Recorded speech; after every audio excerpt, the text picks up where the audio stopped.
Tell me one place in the Bible that the word Trinity is mentioned. If we believe the Father, Son, and the Holy Spirit, where do we see the word Trinity? Well, let me show you where we see that word. In Philippians chapter 2, verse 6, Paul said that Jesus, although he existed in the form of God. Well, what does that mean? Well, we've got to go back to Genesis 1:1 that says, in the beginning, God. And in Genesis 1:26, we see God saying, let us make man in our image. Well, who's God who's singular God speaking to in the plural? Us.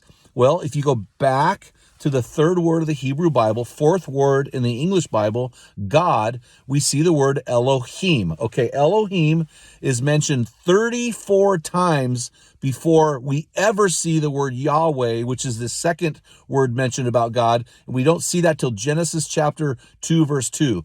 So 34 times we see the word Elohim mentioned before we ever see the word Yahweh. And this word Elohim is a real cool word. So if you break this word down, it has 3 degrees. The first degree is El.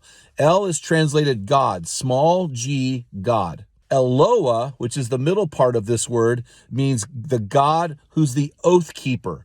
It's a monotheistic God. He's God, singular, who is our promise keeper, our oath keeper.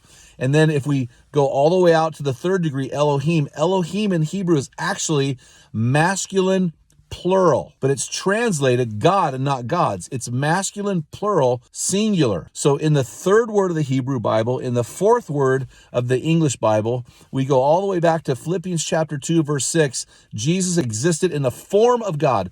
That form is the triune nature of God, Father, Son, Holy Spirit, as seen in the Trinity, as illustrated in the fourth word of the English Bible, Elohim.